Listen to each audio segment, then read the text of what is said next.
Muito obrigado, seja bem-vindo. A paz do Senhor Jesus. A paz do Senhor Jesus, pastor Ney. É um prazer estar participando desta live, que tem uma proposta abençoadora e tratando sempre de temas relevantes, como este desta noite, desta oportunidade, que é hermenêutica pentecostal. Obrigado pelo convite que me foi feito para falar desse assunto, um assunto que está muito em voga. Eu até diria que não só a hermenêutica pentecostal, mas a teologia pentecostal, de forma geral, está na moda, vamos dizer assim, para usar um termo popular. Está na moda nos ciclos teológicos de hoje em dia. Né? Interessante que nós tivemos ali, no final do século XX, início do século XXI, dois modismos no meio teológico. Nós tivemos o neocalvinismo e tivemos também as teologias pós-modernas, que foram catalisadas pelo movimento denominado movimento de igrejas emergentes. Esses dois fenômenos acabaram sendo muito proeminentes no final do século XX, início do século XXI, na virada do século XX para o século XXI, de maneira que até ganharam uma capa na época da revista Times, que falava desses dois movimentos que estavam surgindo. Curiosamente, dois livros meus surgiram em reação à chegada dessas ondas aqui no Brasil. O meu livro A Sedução das Novas Teologias, lançado em 2006 ou 2007, e que acabou sendo premiado pela ASEC, Associação de Editores Cristãos, como melhor obra de apologética cristã no estado do Brasil naquele ano. Essa obra foi a primeira a tratar sobre teologias pós-modernas. Teísmo aberto, Evangelho da Autoajuda, Igreja Emergente e outras coisas mais que estavam em voga naquele momento, né? Começando a chegar no Brasil. Né? E aquele livro muito bem recebido, foi premiado. A ASEC é uma associação que reúne todos os editores cristãos do Brasil. Sociedade Bíblica do Brasil, CPAD, Agnus, Editora Vida, Vida Nova, Mundo Cristão, e essa obra foi premiada na época como melhor obra de apologética cristã. Passou, inclusive, o que muito nos honra, a ser usada em vários seminários naquela época, se bem que logo na sequência, muitas outras obras de extrema qualidade, a maioria traduções do inglês para o português, tratando sobre esse assunto, foram publicadas no Brasil, lançadas no Brasil. Né? Sendo que a minha ela faz um panorama, né, geral sobre o assunto, né, tratando dos principais pontos, enquanto a maioria dessas obras trata mais de alguns pontos específicos. Alguns também tratam panoramicamente, mas vamos dizer assim que a minha obra fica até como uma espécie de ponto de partida para quem quer estudar esse assunto, como uma porta de entrada para quem quiser estudar esse assunto. Para quem não sabe absolutamente nada sobre o assunto e quer começar a entender a coisa. Graças a Deus, isso aconteceu. E, anos depois, eu viria a lançar o livro Arminianismo, a Mecânica da Salvação, que foi justamente a ressaca do movimento neocalvinista, porque o movimento neocalvinista veio como uma onda, mas encontrou resistência de pessoas que estavam percebendo os perigos dessa onda, né? Com todo respeito aos nossos irmãos calvinistas, mas há equívocos na visão calvinista, e então eu resolvi escrever esse livro, né? E que, graças a Deus, teve também uma excelente recepção. E, mais recentemente agora, nós temos percebido uma atenção especial dada à teologia pentecostal, né? O que eu acho muito bom, né? Não só porque eu sou pentecostal, eu sou até, no caso, suspeito de falar isso, mas porque isso é muito importante para a vida da igreja hoje, né? Primeiro, a maior parte do mundo evangélico, do mundo protestante hoje, é pentecostal, né? É pentecostal ou carismático, né? Então, para começar, entender teologia pentecostal é importante para entender o maior movimento da igreja dos nossos dias, né? Esse movimento que foi insetado ali no início do século XX e que se estende até os dias de hoje e continua se expandindo. é a corrente predominante no meio do protestantismo, no meio do evangelicalismo, né? Alguns preferem mais falar de evangelicalismo hoje em dia, né? Mas o termo protestante cabe aí. Eu me considero um protestante pentecostal, né? Um protestante pentecostal. Enfim, faz parte do protestantismo. As raízes pentecostais estão fincadas justamente no movimento protestante, né? Somos filhos da reforma protestante também, somos um desdobramento da reforma protestante. Então, entender a teologia pentecostal é importante para entender, inclusive, a igreja hoje, que é, em sua esmagadora maioria, protestante, arminiana, pentecostal, arminiana, pentecostal carismática, também de linha pré-tribulacionista, pré-milenista. Essa é a característica, essas são as características predominantes da igreja hoje, da igreja evangélica, né? E esse movimento ele teve efeitos também na hermenêutica, e não efeitos negativos, apesar de, daqui a pouco vamos falar disso. Temos mais recentemente, dentro do pentecostalismo, alguns irmãos que propuseram um rompimento total com os métodos tradicionais de interpretação do texto bíblico. Alguns irmãos teólogos pentecostais, irmãos em Cristo. O que consideramos um enorme exagero, um equívoco, né? Mas hermenêutica pentecostal não se resume a isso. Aliás, isso trata-se de um movimento minoritário e muito recente, né? Quando a gente fala de hermenêutica pentecostal, a gente está falando de uma tradição rica. A hermenêutica pentecostal nada mais é do que a contribuição clara, importantíssima, relevante, que o pentecostalismo tem dado para essa ciência teológica importantíssima que é a hermenêutica bíblica. Inclusive, eu gostaria de citar aqui as palavras de Robert Menzies, que é um dos maiores teólogos pentecostais da atualidade. Robert Menzies, filho do célebre teólogo pentecostal William Menzies, em sua obra Glossolalia, né, que foi publicada recentemente, em 2019, em português, pela editora Carisma. Ele vai dizer na página 31 da edição em português, vou citar aqui a edição em português. Ele vai dizer o seguinte: os pentecostais estiveram na linha de frente das tentativas de refinar as abordagens evangelicais para a interpretação da Bíblia. Quando a gente fala de contribuições do pentecostalismo para a hermenêutica bíblica, não estamos falando, volto a frisar, de um rompimento com a hermenêutica bíblica tradicional, mas estamos falando de um refinamento, como diz Mendes aqui, das abordagens evangelicais para a interpretação da Bíblia. É um refinamento do método histórico-gramatical, que é um método tradicional usado pelos teólogos conservadores para a interpretação do texto bíblico. Nós temos também um método histórico-crítico, que não concordamos com ele, mas isso não significa dizer que ele não tenha ferramentas que são muito relevantes, né? E que, inclusive, teólogos conservadores que usam o método histórico-gramatical têm aprendido a usar naquele processo muito sadio e sensato de comer o peixe jogando fora as espinhas, né? Aquele processo que, para usar a expressão paulina, é nada mais nada menos do que examinar tudo retendo o que é bom, né?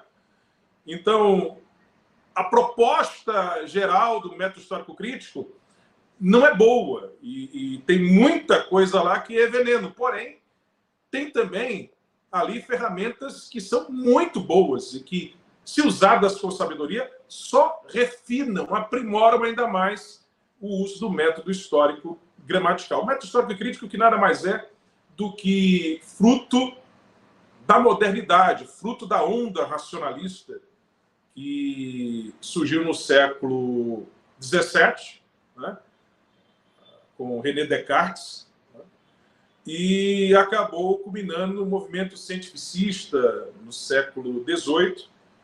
E o método histórico-crítico nada mais é do que um fruto dessa onda, a influência do racionalismo, do cientificismo, na metodologia de interpretação da Bíblia. E aí você tem o surgimento do método histórico crítico. O método histórico gramatical não é filho do racionalismo, ele antecede o racionalismo. Nós vemos o método histórico gramatical sendo resgatado pelos reformadores no século XVI, e não só resgatado, eles começam a aprimorar, burilar esse método, né?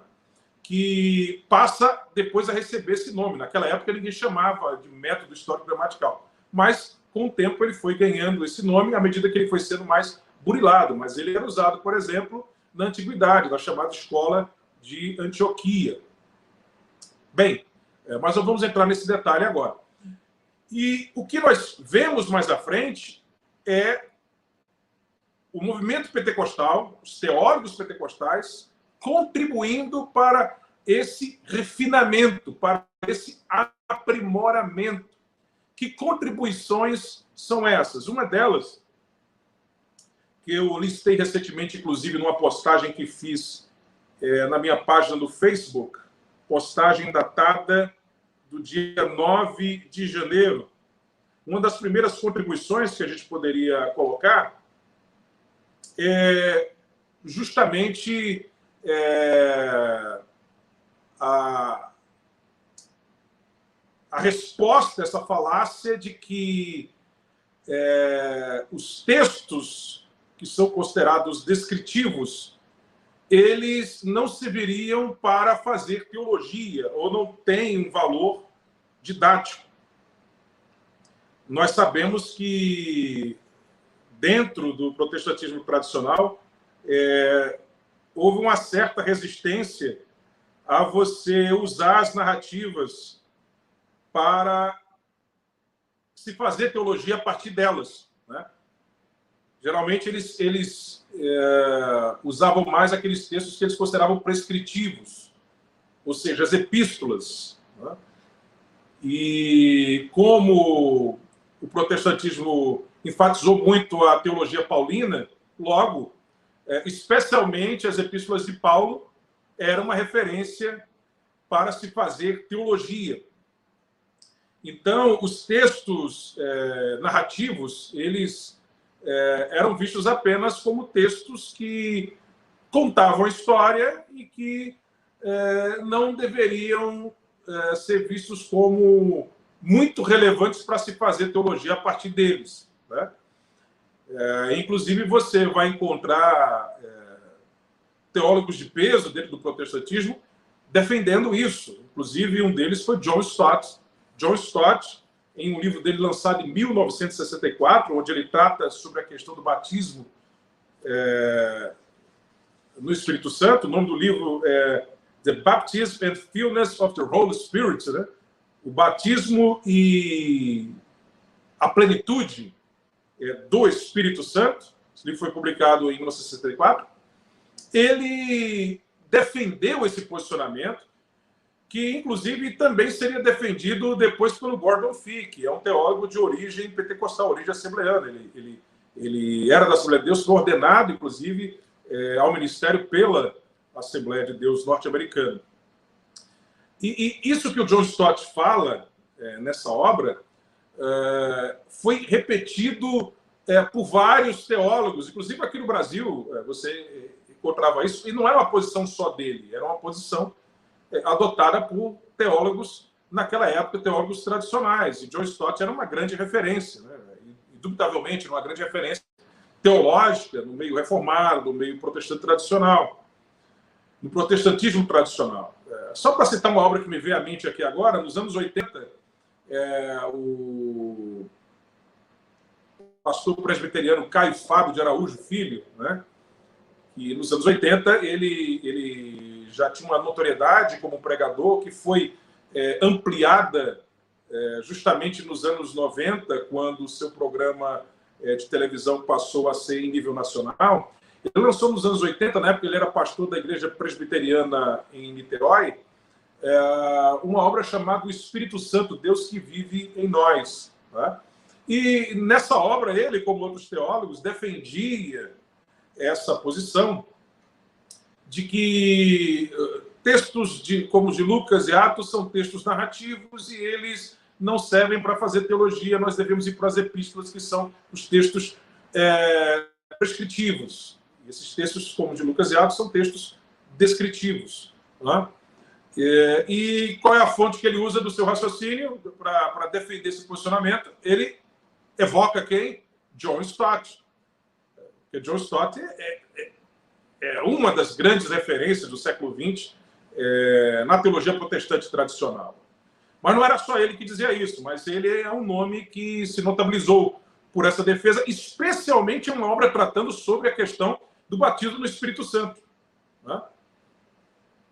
Mas depois, quando o seu posicionamento começou a ser questionado, né, e sobretudo por teólogos pentecostais, nós vamos encontrar um teólogo não pentecostal também se opondo a isso no início dos anos 70, o Howard Marshall, que foi, inclusive, professor do Robert Menzies. Né? Robert Menzies estudou com ele lá na Escócia. Né? Ele começa a questionar isso, né? Mas, mesmo assim, o Howard Marshall ele é um dos que começam a questionar isso, mas os teólogos pentecostais eles vão à frente. Né? E você vai encontrar, por exemplo, o Anthony de Palma, em sua conclusão de mestrado e doutorado, suas conclusões de mestrado e doutorado, escrevendo sobre isso, e alguns teólogos pentecostais começando a tratar sobre essa questão ainda nos anos 70, nos anos 80, e nos anos 80, então, tem aquela obra magnífica que foi lançada no Brasil recentemente pela CPAD, se não me engano foi em 2017, do Roger Stromstad, né? Teologia Carismática de Lucas, né? Que é uma obra fininha, mas que teve um impacto extraordinário na época.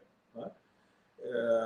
E o Stromstad não era o único a falar disso. Outros já estavam falando sobre isso, sempre que a obra dele teve um grande peso. Ele que é um teólogo pentecostal canadense.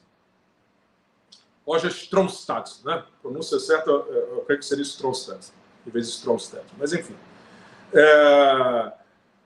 E aí você vai encontrar depois muitos desses teólogos reformados que defendiam que os textos narrativos não eram importantes para, através deles, você fazer teologia, voltando atrás do seu posicionamento. O próprio John Stott vai escrever depois, em 1990, né, anos depois dessa obra do Roger Stromstad, né, que foi lançada no início dos anos 80, ele vai escrever o seguinte, John Stott, em sua obra The Spirit, the Church and the World, de 1990, exatamente 1990. O Espírito, a Igreja e o Mundo. Ele vai dizer o seguinte: não estou negando que as narrativas históricas têm uma finalidade didática, pois é claro que Lucas era tanto historiador como teólogo. Estou afirmando que a finalidade didática de uma narrativa nem sempre é evidente em si mesmo, e por isso muitas vezes precisa de ajuda interpretativa de outro lugar das Escrituras. É ele tentando dar o nó em pingo d'água, né? Tentando dizer, bem, não é bem assim e tal, mas quando você lê a obra dele anterior, né, a de 64, era isso mesmo que ele estava defendendo. Agora ele dá uma suavizada, diz, não é que não serve, mas às vezes não é tão evidente e a gente tem que pegar suporte nas epístolas. Bem, em alguns casos pode ser, mas em outros casos, a coisa é evidente. Né? E, inclusive, os teólogos pentecostais eles deram uma grande contribuição também nessa área de fazer teologia em cima de textos narrativos. E foram muito, como é que eu diria, muito detalhistas nisso. Eles não foram irresponsáveis em seus critérios, mas eles foram muito sensatos em seus critérios, estabeleceram critérios muito sólidos para que você possa fazer teologia a partir da narrativa bíblica. Separando, por exemplo, textos que são episódicos, de textos que são programáticos, que são paradigmáticos. O Stromstad, inclusive, ele vai fazer uma distinção. Isso ele vai pegar na narratologia, da ciência de estudo das narrativas, né, que foi muito desenvolvida no século XX e que acabou sendo contaminada pela pós-modernidade, pelo pós-estruturalismo, né? E pelo desconstrucionismo, mas que tem muita coisa boa ali. E os teólogos pentecostais foram muito sábios em aproveitar o que havia de bom nisso e jogar fora aquilo que era excesso. Então, tem coisa boa na narratologia, né? E eles desenvolveram a chamada teologia narrativa. Você encontra eles na linha de frente desse desenvolvimento no sentido positivo da teologia narrativa, daquilo que havia de bom na ciência da narratologia aplicada ao texto bíblico. O Stronsett vai falar de textos episódicos, tipológicos, né?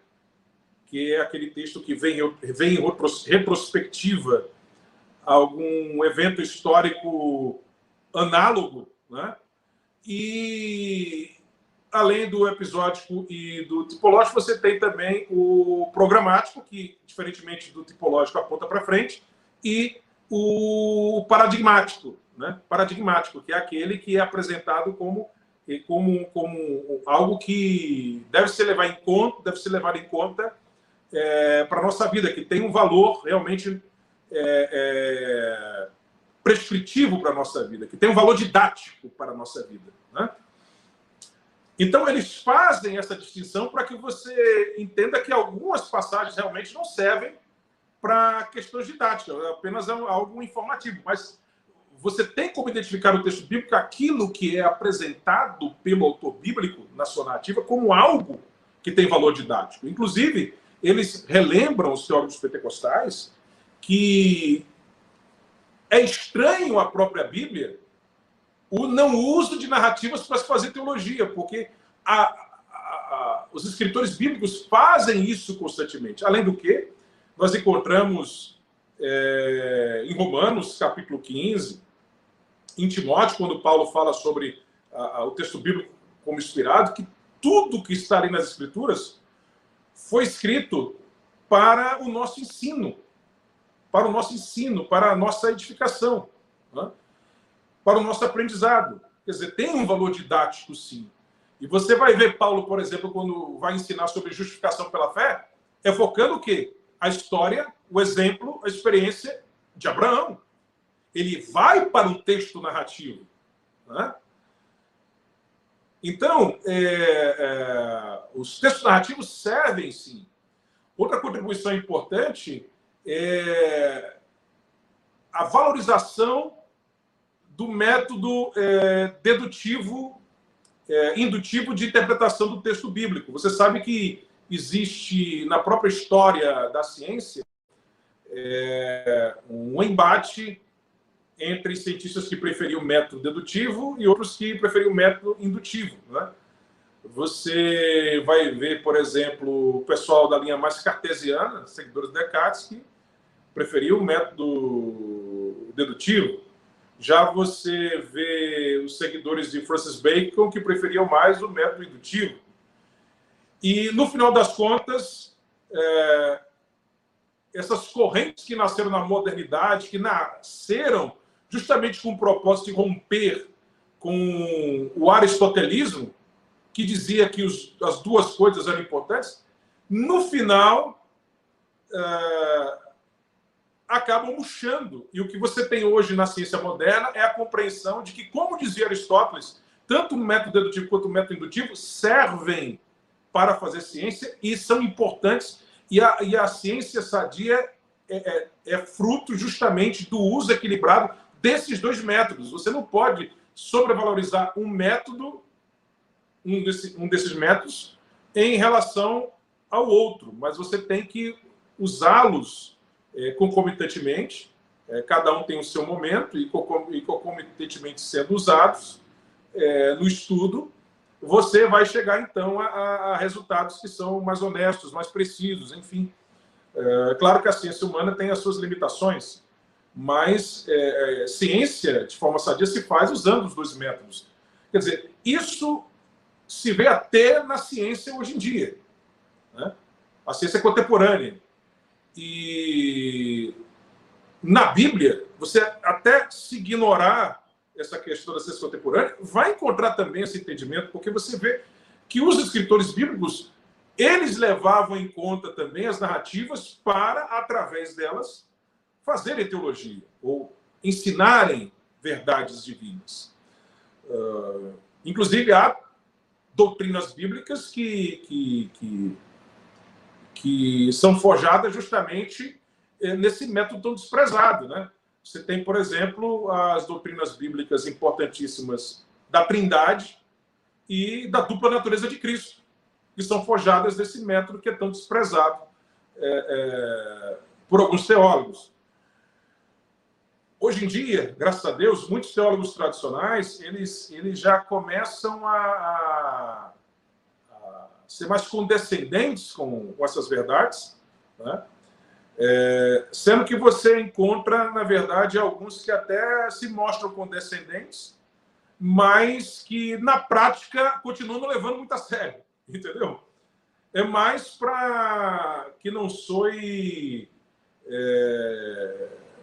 muito, como é que eu diria, muito estranho, equivocado o seu entendimento da ciência hermenêutica, mas na hora de interpretar o texto bíblico, né, ainda se continua a fazê-lo olvidando esses aspectos importantes na interpretação do texto bíblico. Bem, eu falei dessas contribuições, mas nós temos mais ainda. Falei da crítica pentecostal à classificação arbitrária de alguns textos bíblicos como sendo apenas descritivos, né, sem qualquer valor didático. Falei também do resgate da importância do método indutivo ao lado do método dedutivo na interpretação do texto bíblico, em vez de valorizar apenas o método dedutivo. E da defesa eloquente de que os textos narrativos servem, sim, para se fazer teologia, né?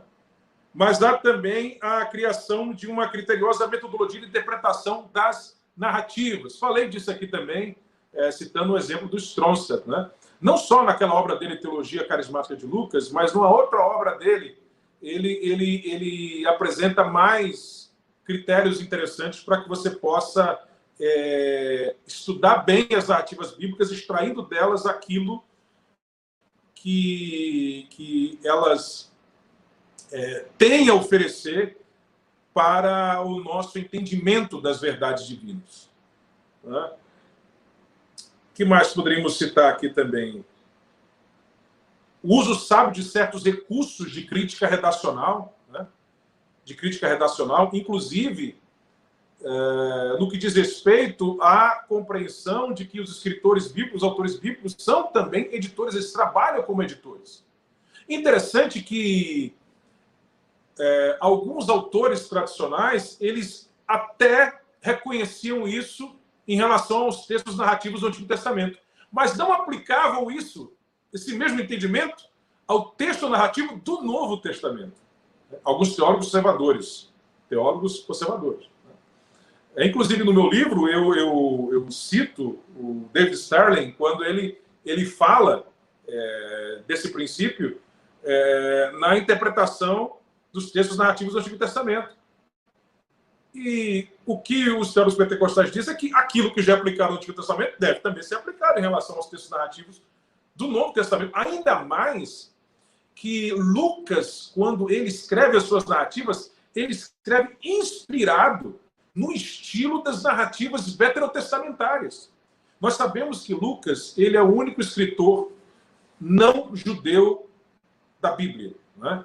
Ele é o único autor não judeu da Bíblia. Ele é o único gentio, né, a escrever um livro da Bíblia, do cânone bíblico. Na verdade, ele escreveu 2, né, que representam os 2 juntos, quase 30% do texto do Novo Testamento. Pois bem, e quando você vai analisar o texto de Lucas, como vários especialistas já fizeram, no seu original, você percebe que ele escreveu num estilo que se inspira claramente na versão grega do Antigo Testamento, que é a Septuaginta. que era justamente o texto bíblico usado majoritariamente pelos primeiros cristãos na evangelização do Império Romano, do ecúmeno do Império Romano, né? E Lucas, ele segue essa tradição, né? Até os termos que ele escolhe para se referir à experiência pneumática, ele vai buscar no Antigo Testamento como essas experiências aparecem vertidas em grego na Septuaginta, né? Ele não segue tanto o estilo dos historiadores gregos da sua época. Ele segue pouco aquele estilo. Ele segue mais o estilo bíblico mesmo. Ele escreve as suas narrativas do Evangelho que leva o seu nome e do livro de Atos dos Apóstolos, seguindo o jeito em que o jeito como as narrativas veterotestamentárias vertidas em grego estavam. Ele se inspira nisso. Ou seja, ele tem intenção de escrever como eles escreviam. Até nisso você vê que o texto de Lucas é um texto que tem um valor didático, porque ele tem a intenção de ser didático. Por isso, e também porque claramente você percebe na narrativa lucana que ele está contando aquelas histórias com o propósito de ensinar alguma coisa, enfatizar determinadas verdades. Ele não está dando uma informação meramente. Ele não quer que você apenas saiba que aconteceu. Ele quer dizer que aquela coisa existe, que você precisa experimentar aquilo também. Que essa é uma realidade existente e que você precisa experimentar aquilo também. Que essas histórias devem inspirar as nossas vidas e nós devemos buscar essas experiências também. Até a forma como ele redige, como ele edita, né, o seu texto aponta para isso, indica isso. Enfim, o Stronstad, o Robert Menzies e outros autores, eles se esbaldam, inclusive, nesse estudo desses detalhes da narrativa lucana. Eu diria que os teólogos pentecostais hoje estão entre aqueles que melhor conhecem os textos lucanos. Os maiores especialistas em textos lucanos são pentecostais, sem dúvida alguma. Sem dúvida alguma. Outra coisa também é a valorização cada vez maior da teologia bíblica, né? É um dos pontos também que a gente pode frisar, o maior uso da teologia bíblica para fins hermenêuticos. Inclusive, o Robert Menzies, dentro dessa área, chegou a fazer uma crítica ao James Dunn, né? Quando James Dunn escreveu o seu livro sobre o batismo no Espírito Santo. Ele escreveu essa obra nos anos 70. Deixa eu ver aqui, eu cito aqui no meu livro essa obra. Deixa eu ver a data certa dela. Foi uma obra escrita em 1970. Baptism in the Holy Spirit.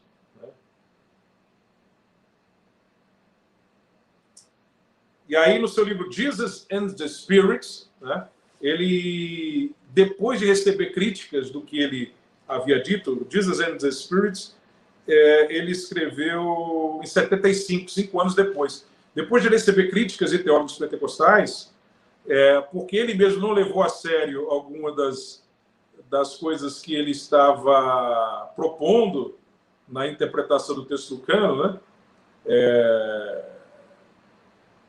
Ele começa a reconhecer que os teólogos pentecostais estão certos em muitos pontos. E mesmo que relutantemente, ele vai escrever na página 189 do seu livro, de 75, Jesus e o Espírito, o seguinte: a favor da tese pentecostal, deve-se dizer basicamente que sua resposta está enraizada no Novo Testamento com mais firmeza do que se pensa. Certamente é verdade que Lucas considera a glossolalia do Pentecostes como um sinal externo do derramamento do Espírito. O fato é que sempre que Lucas descreve o dom do Espírito, este é acompanhado e manifestado pela glossolalia. Então, a consequência não desprovida de realismo é que Lucas tentou descrever o falar em línguas como a prova física inicial do derramamento do Espírito. Mesmo relutantemente, ele entende que essa interpretação é possível. Agora ele vai fazer lá a sua argumentação para tentar, vamos dizer assim, tirar um pouco a força dessa argumentação pentecostal, né? Dessa proposição pentecostal a partir do texto lucano. Mas o Mendes vai fazer uma crítica muito interessante a ele, dizendo justamente que ele não levou a sério a colocação que ele tinha feito de que cada autor bíblico deve ser entendido dentro dos seus próprios termos.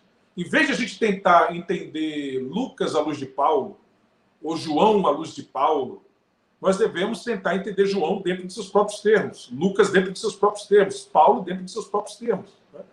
Porque o que há muito no protestantismo é uma paulinização da teologia. Né?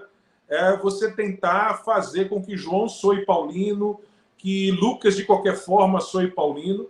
E não é que haja discordâncias entre João e Lucas e Paulo. Na verdade, eles são complementares. E cada um tinha um enfoque. A diferença é de enfoque. É de enfoque. Né? Você vai encontrar isso, por exemplo, naquele caso clássico em que Tiago fala da justificação pela fé e das obras e compara lá com o que Paulo fala sobre a justificação pela fé lá em Romanos. Quando você lê um texto e outro, parece até, à primeira vista, que um está discordando do outro. Mas quando você vai analisar mais detidamente, você percebe que Tiago está tratando dentro de um enfoque específico e Paulo dentro de outro enfoque. Né? Porque você tem uma verdade. Mas essa verdade que é uma só, nós cremos em verdade absoluta. Né? Nós não cremos na história de que a verdade é relativa. Né? Nós cremos que a verdade é absoluta. Agora, o fato de a verdade ser absoluta não significa dizer que essa verdade tem várias facetas. A verdade é uma só. Aquela verdade que está sendo analisada. Mas ela pode ser abordada por facetas diferentes. Né? Por exemplo, um leão. Você pode, ao abordar um leão, o tema leão, né? Tratar sobre o leão, tratar sobre a pele do leão, tratar sobre a alimentação do leão, sobre a vida sexual do leão, sobre, enfim, sobre várias características diferentes desse ser que é o leão. O objeto de análise é um só, o leão, mas você está analisando aquele objeto dentro de uma faceta dele, enfatizando uma faceta dele, ou focado em uma faceta dele. Entendeu? Então, o que nós temos cada teólogo bíblico enfatizando aspectos de verdades bíblicas. Né? Enquanto a ênfase de Lucas estava mais na missão da igreja, a ênfase de Paulo era mais pastoral. Né? E a gente tem que entender isso. Né? Daí a importância da teologia bíblica. Né? A gente, quando se dirigir para o texto bíblico, tem que se dirigir a ele menos com teologia sistemática na cabeça e mais tentando deixando, melhor dizendo, o texto bíblico falar a você, o autor bíblico falar a você dentro de seus próprios termos. Ou seja, aquilo que a gente conhece como teologia bíblica. Né? Inclusive, o William Mendes, quando ele vai falar da hermenêutica pentecostal, ele vai enfatizar isso, que a hermenêutica pentecostal tem exegese, tem a teologia bíblica e tem também a verificação. São os 3 pontos basilares, como ele define, da hermenêutica pentecostal. E que nada mais é do que pontos que teólogos conservadores também enfatizam na interpretação do texto bíblico. Mas vamos dizer assim, alguns desses pontos um pouco relegados no passado e agora muito mais valorizados, como é o caso da teologia bíblica, o uso, ou melhor dizendo, a maior valorização da teologia bíblica na hora de você se debruçar sobre o texto bíblico para interpretá-lo. Enfim, eu creio que dessa forma a gente discorreu sobre os principais pontos, né, da hermenêutica pentecostal. O que faltaria ainda a gente abordar é a questão dos principais nomes, né, da teologia pentecostal, ou melhor dizendo, das contribuições que foram feitas à hermenêutica bíblica por parte de pentecostais. Quais aqueles nomes que mais se destacaram? A gente pode citar o Gordon Fee, tem a sua contribuição, mas a gente pode citar também o Howard Erving, né? Podemos citar o William Menzies, podemos citar o Roger Stronstadt, né? Mas recentemente o Robert Menzies, o Anthony de Palma também é importante, né? Esses são nomes que a gente poderia destacar aqui. Veja que a teologia pentecostal ela se desenvolveu mais nos Estados Unidos e na Europa. Nós temos também teólogos pentecostais de destaque na Europa, sendo que a teologia pentecostal na Europa acabou caminhando por um outro sentido, né? Tanto é que nós temos as chamadas 3 escolas pentecostais hoje, teológicas, né?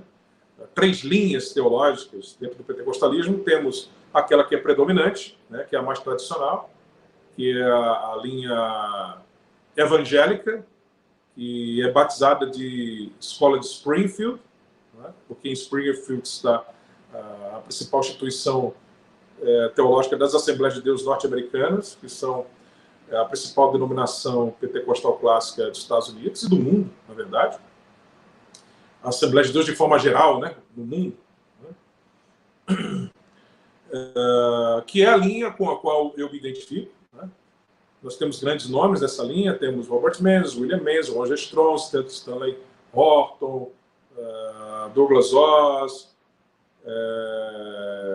tem o Gordon Anderson, temos vários nomes. Nós temos a escola de Cleveland, que também é nos Estados Unidos, de Cleveland, Tennessee, que existe outra Cleveland nos Estados Unidos, mas é Cleveland, Tennessee, que recebe esse nome porque nessa cidade se encontra a principal instituição teológica da Igreja de Deus, uma igreja pentecostal, de linha Holiness nos Estados Unidos, e que também é muito boa, mas muitos irmãos dessa escola acabaram defendendo, propondo um rompimento com o método tradicional de interpretação do texto bíblico, com os métodos, de forma geral, tradicionais de interpretação do texto bíblico dentro do protestantismo, dentro do evangelicalismo, e eles propõem uma nova hermenêutica, né? E eles querem, alguns deles são claros em questão de romper com o evangelicalismo, não romper eclesiasticamente. Os pentecostais devem se unir com os demais ramos evangélicos em torno de causas comuns. Devemos estar unidos nesse sentido.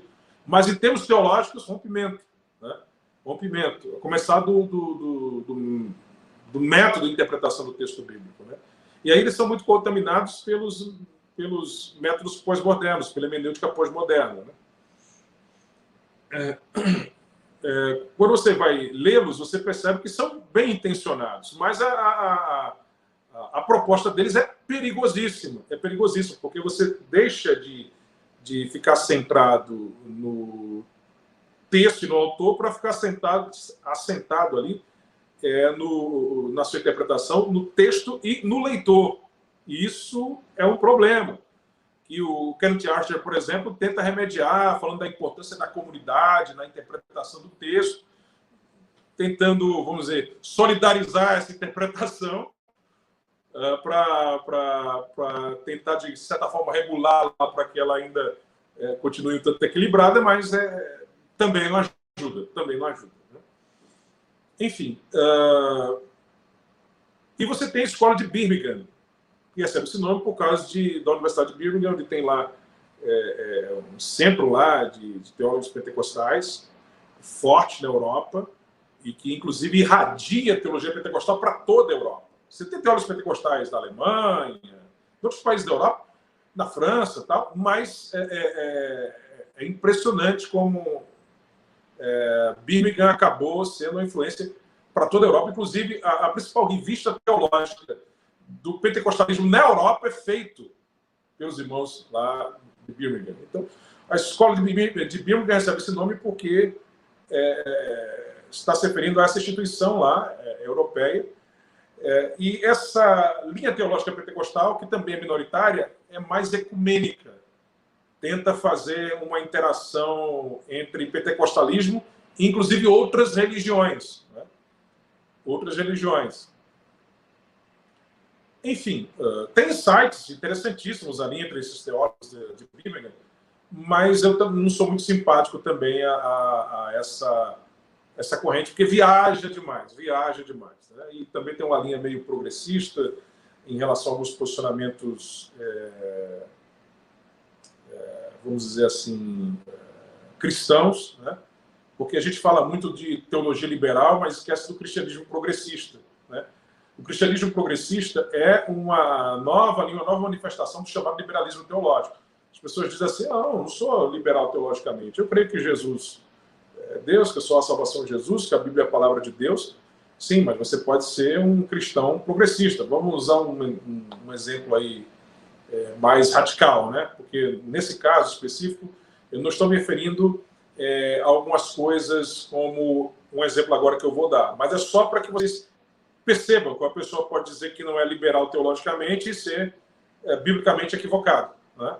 Por exemplo, uma pessoa pode dizer, olha, a Bíblia é a palavra de Deus, a Bíblia é a palavra de Deus inspirada, eu creio na inspiração plenária das Escrituras, enfim. Dizer tudo certinho, né? Mas, por exemplo, ele defender, à luz da Bíblia, que o homossexualismo não é pecado. E ele faz toda uma exegese e tal, né? E ele diz que a Bíblia é a palavra de Deus, que Jesus é o Salvador, e crê no sacrifício vicário de Cristo na cruz do Calvário. Isso é chamado cristianismo progressista. Né? Você pode defender, de repente, o aborto. A interpretação dele é errada. Mas ele crê que Jesus é Deus, que Deus existe, que a Bíblia é a palavra de Deus. E você tem outras manifestações também. Né? Mas não estou dizendo que os irmãos lá defendem exatamente essas coisas que eu estou dizendo. Mas em outras áreas eles acabam tangenciando o seu pensamento com o cristianismo progressista. A começar justamente da sua proposta ecumênica, né? Fazendo intersecção, por exemplo, entre pentecostalismo e budismo. Né? Por aí vai.